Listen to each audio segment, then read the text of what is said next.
welcome to Clubmen 1645, and today we're in Wiltshire and we're outside Salisbury Cathedral in Salisbury Close. And we're in Salisbury Close because I want to talk about Thomas Hawles, whose brother lived out in All Hallows, George Hawles, and both of them were leaders of the Clubmen in 1645. But in Salisbury, Thomas Hawles was the man. It was in the deposition that was given to Fairfax about the Clubmen's movements in this area. And Thomas Hawles was the man who collected the money and was paying off both garrisons, Folkestone and Langton.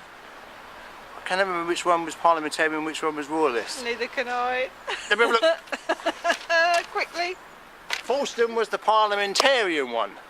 So they were both paying £50 a week to both garrisons to stop fighting and to come together in Salisbury. This is where they met in Salisbury, and this is where they were drinking together, and this is where Fairfax came in and broke up that matter. But I want to come in here because there is actually some buildings that belonged to Thomas Hawles still in the close, and the main bit's gone. It's called Matron's Cottages now. It's Elms Houses, but before it's where Thomas Hawles lived. But there's a stable next door which still has the original woodwork, I think, from the stable, yes, isn't it? Yes, I think the brickwork's been changed, but the original woodwork's still there. So we'll have a look when we walk out the place. But that's why we're here today. We're just talking about Thomas Hawles. I just want to mention John Reed the Leveller.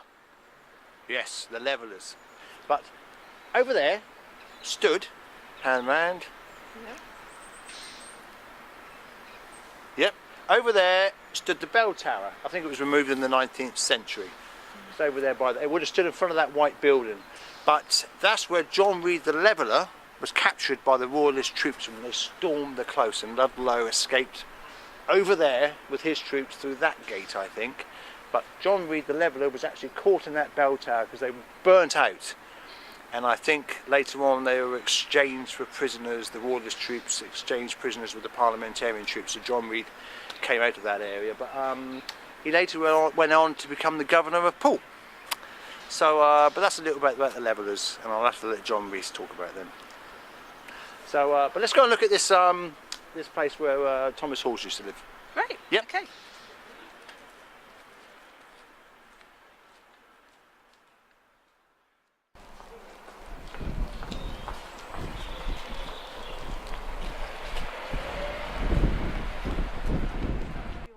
Right, we're outside Matron's Cottages here. Now this is where Thomas Hawles used to live.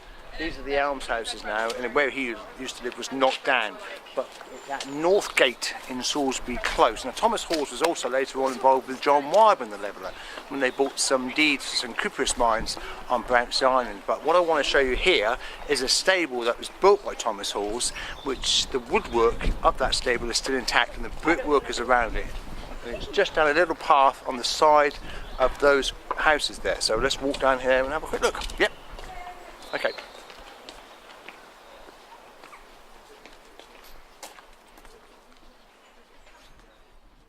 Right, we're down Bridle Path, and it's right next to the Matron's Cottages where Thomas Hawles used to live, which were knocked down, so it's not the original buildings there now, but that is the area where we used to live. And we're down Bridle Path, and down this path, in the research I've done, was the stable he built, and the woodwork from that stable is still intact. But where is it? Now, this is some old woodwork here, which is right next to the Matron's Cottages, and if we go down here, there's a house down the bottom of this alley on the right hand side, which has also got some original woodwork, which has got brickwork around it now, which is now a house. Now, was that once the stable, or was it the building next door, which is now a garage, which also could have been a stable, because the wall is an interior wall, which is now outside. So there you go. But all I can say is this is where proximity the stables of Thomas Hawles were. As we walk down here and I'll go to this house. Okay. But we'll have to be quiet because it's a bit sort of private, isn't it? Yes. Okay, so let's go down here and be quiet.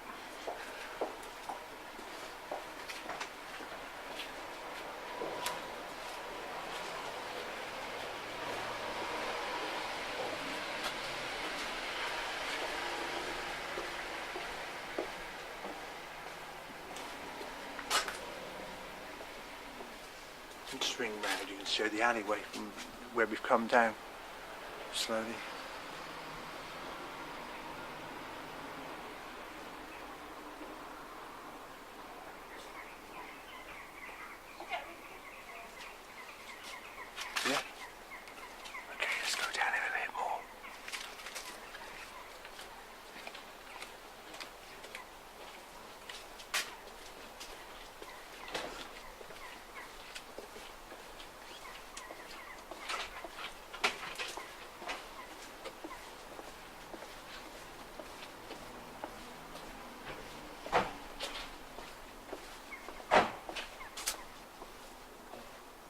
See that there is an exterior wall, and behind us, if we turn around, Sheila, is another house which looks fairly old. We show the woodwork. Go up the house here and just show the woodwork. Yeah?